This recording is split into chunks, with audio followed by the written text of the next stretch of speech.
Guys, one at a time. Go ahead, get us started. One at a time. Matt, I think you missed 12 of your first 17 shots, but you weathered that storm and didn't let Doug McDaniel go off. So Right. how big was it to get through those first 6-7 minutes there? I think it's important, like when you don't shoot the ball as well as you should, free throws and threes, and just overall, right? We just never really. We had a couple of stretches where we played well and shot well together, but I thought we played well. I thought we did some good things. We just didn't convert enough to reward ourselves to get on a run and push the game out. So the game kind of lingered, right? But I thought Michigan just played better than us in the first 10 minutes of the game. And to our guys' credit, we stayed with it and started to make more shots. And we just had to establish Zach. And Braden had some really good looks that didn't go down. And that's what we really tried to focus in with him and just with all of our players is like, just keep taking good shots. Because when we take good shots, we normally have pretty good offensive rebounding position because Zach's going to get, his share of rebounds. And then if they overdo it and they kind of chip away at him, put 2 to 3 people around him on box outs, it leaves up a lot of space to get some of those long rebounds. And I think you guys, you saw that. But I thought we played well. A lot of people will take this as they were just okay, but we just didn't make some shots. But I thought we took pretty good shots and did some pretty good things tonight. How big was Mason there? He didn't score a lot in the first half, but I felt like he had a hand in how dominant you were on the glass. Yeah, he was active. Mason was really active. But I just think overall, when you out-rebounded by 13, have 2 fewer turnovers. You go on the road in the Big Ten and you have under 10. For us, that's pretty impressive. It's kind of a magic number for us. You just put yourself in the opposing coach's shoes when you have to worry about Zach as an offensive rebounder. Yeah. How that affects a game. How unnerved would you be if you had to go against it? Yeah. Well, they do different things. So they zone press to slow you down. They'll go man to man, but they'll also go to their matchup zone that after 3 or 4 passes ends up being into a man. So they match from that. But that's what I was talking about. Kind of the chip is another player who comes down and tries to wedge him while the guy guarding him tries to box him out too. Kind of a 2-on-1 box out. And you just see on that free throw, like he keeps his hands pretty high and then just, collects that basketball because he's enormous. So he just puts himself in that position. As long as he gives an effort and then just stays vertical and stays straight up, he has a lot of success with that. But, limiting his touches, making it hard for him, trying to get a frustration level at some point. Where he's done a great job is not getting frustrated with things. I thought we had, it's your perspective, right? Juwan would look at it and say, these handful of calls we'd like to get. And then I look at it and say, these handful of calls I'd like to have. Because with him, the one thing that I always argue with the refs, you can't have 2 sets of rules. You can't have the rules for all the big guys in the country and then have a different set of rules for Zach Edey, because he does get more calls because he gets fouled more than everybody else. And so that's something for him.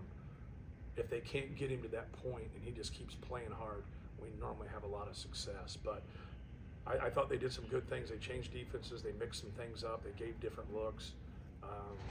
But then, when you have a really good 3-point shooting team, they got to make a decision. Like, okay, we're going to double or we're not going to double or we're going to mix it up. And it really puts them in a dilemma. The stretch there in the second half, obviously the stretch of the game was in the first half. But the stretch where they got within striking distance a couple times. Right. You guys follow 2 missed threes, get threes, and then he gets an N1 tip off another offensive rebound. Just how monumental or pivotal was that stretch? Yeah, and we had some possessions there defensively where we just didn't secure the basketball and they were able to get a second chance opportunity. But even though we were able to keep it from 7 to about 11 at that time, we kind of looked at it differently why we couldn't take it from 11 to 15. That's what we're trying to do. We're trying to get some distance in the game, and we couldn't do that. And I think you got to give them credit. They kept making plays and making shots. But we also missed a couple front end of 1-on-1s, and so you don't make your free throws and you miss open shots. Now you're not capitalizing on great opportunities. You reflect on how efficient he was. I mean, he scored 35 points and I think 18 shots. Yeah, good player. Obviously, he's shooting the ball from 8 feet in, right? So he's just been able. He can get position on a consistent basis. probably their best defensive effort was to start the game when they had him out. He shot those 2 hook shots, and they looked like they were at about 10 feet. It's at the other end, so I can't technically see it. But yeah, he's a very efficient player. He's very competitive. But more than anything, obviously, he rebounded well, and he didn't turn the ball over. So, like, our big fight is always, how do we rebound and how do we take care of the ball? So when your best player, can get your 15 rebounds and he also doesn't turn the basketball over and he's touching it all the time, it really sets the tone for the whole team. There were a lot of whistles early, pretty physical play.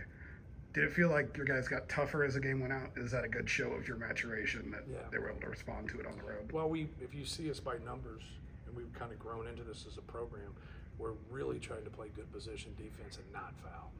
And so, like, we don't want to, like, overdo it. Like, we want to shoot more free throws than our opponent. We know sometimes that's tough, on the road. But no, I thought our guys, played through it. We had a couple where we overdid it a little bit and fouled, but for the most part, I thought our guys did a good job of playing through it. Minnesota and Ohio State games, you didn't close the first half great. The last 2 games, the end of the first half has been a real strength for you. Did you tweak anything in that regard, or did you see anything different in your guys? No, don't turn it over. Make a shot. I mean, like, sometimes people will look at, like, at the end of the Ohio State, like, end of that first half, we have a couple really good shots, and then we just don't get a couple loose balls. And Well, Zach was in foul trouble too. yeah. Since he's gotten here, how much better has Braden gotten at when other teams are pressuring him and trying to get the ball out of his hands and making the right play and handling that? Right, I think he does a great job of just controlling the game. Like tonight, he's probably frustrated because he's 3 for 14, but he has 11 assists, 3 turnovers, 8 rebounds, plays the whole game. So, like, he can dictate the game. When he's making shots like that, that's when he's really got it going. He had a lot of really good looks that he'd like to have back, but he still played well. He played really well. He just didn't, shoot as well as he'd like to. But no, it's a great weapon. I always say that about starting a team. If you're going to start a team, start it with the point guard and the center, and those are the cornerstones, and then fill in from there. Now, you're not going to pass up on a grade 2 or 3. I'm just saying that Zach has the ball in his hands a lot, has a lot of usage. Braden has a lot of usage. When both of those guys are clicking and making good decisions, they raise everybody else's value. All the talk last game, or a lot of it, was about Edey, obviously. Right. How do you feel like he responded, just not trying to do too much after a career night? Yeah, I thought he was good. He has a great plus minus. He did some good things, from a defensive standpoint. He just didn't get a lot of opportunities. He gets the fast break layup, he gets the wide open 3 from a shooting standpoint, and that's it. And that's kind of the role, right? As we talk about kind of a 3-and-D guy, but how much did he help us from a spacing standpoint? You got to go back and watch tape to say, some guy went 4 for 4 from 3, they're going to pay attention to him. And now take that away. It's almost like Fletch, right? It was great to see Fletch knock down a couple shots, that pull up of that 3. But people still go into a game saying, hey, you can't leave him, right? Go ahead. Can you recall a game where your fans had as much of a presence at a Big Ten arena? Never. I told our guys at halftime, I said, like, this might never happen ever again. I said, so give them something to cheer about,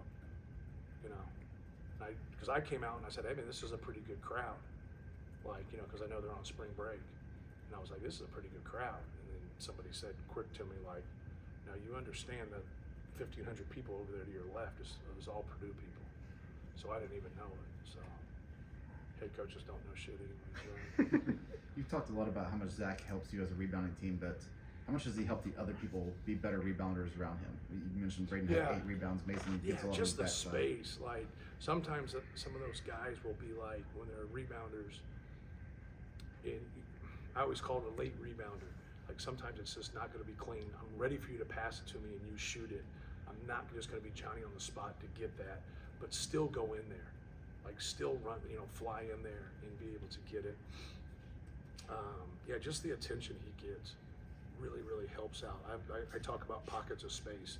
He creates pockets of space. You want pockets of space in a zone and find those sweet spots in the high post, low post, short corner, things of that nature. But in rebounding, you want pockets of space too. He creates that because they all come towards him. A lot of people from a rebounding standpoint, especially when someone shoots a long shot, run to the rim when they don't have to box somebody out, which is the dumbest thing in the world to do because long shots go long. You should really step to your man even if he's not going, wait like a 1001 count, then go so that ball, how many times do you watch and that ball flies over their head? So that little pause right there can really help, you as a box out guy on defense, but as an offensive guy, like he gets so much attention. Like that's where we try to steal points. You touched on Fletch. We talk to him a lot, but what do you see with his confidence, just even while his shot's not falling? Well, I think the one thing you have to keep in perspective is when you write out somebody's scouting report and their breakdown stuff, like what would be the first thing on his scouting report? Had 27 against Arizona, had 27 against Tennessee, shoots in the 40s from three. Don't let him catch and shoot. Now, Fletch with angles is a good player, and he can make some plays and do some different things. But that's his number one thing that he's going to say on the scouting report. Well, then, from an opportunistic standpoint, he hasn't had as many opportunities. So now that he doesn't get as many opportunities, and then you struggle, that gets hard because now you'll go 1 for 4 or 1 for 5, and you'll be like, what's the problem? Well, there's nothing. Like sometimes when you only shoot 4 times and you go 1 for 4, there's, your numbers aren't going to be the same. And now just take what the defense gives you and take your shots, but be a player. I think he's done a better job of being a player. I think he's done some better things on the defensive end. He's always quick to loose balls and long rebounds and those type of plays. He's got to be able to make those plays and just keep guarding and just doing whatever it takes to help your team. Don't sit there and base how you play on how you shot. But most of us do that. So that final one for me, just Lance's toughness. I think Terry called it Evanston tough, and just when there are physical scraps, it seems like he's always in the mix. Right. What has that brought to your team? Yeah, he's quick to the ball, and whether you're going after a loose ball or a long rebound, or I try to get him to sprint more in transition. He doesn't always sprint, but whenever he does, and you kick it ahead to him, sometimes he'll shoot an asteroid from 37 feet. But when he drives, that drive he made in the first half was beautiful. That was just, we got to get more of that. So if you're worried about Zach running down the court and Braden pushing it, and now you kicking ahead, and you got guys like Cam and Fletch and Mason that can shoot the basketball, it balances, what you do. That speed and quickness really help us. So he's very competitive. He's definitely given us what we needed. Thank you, guys.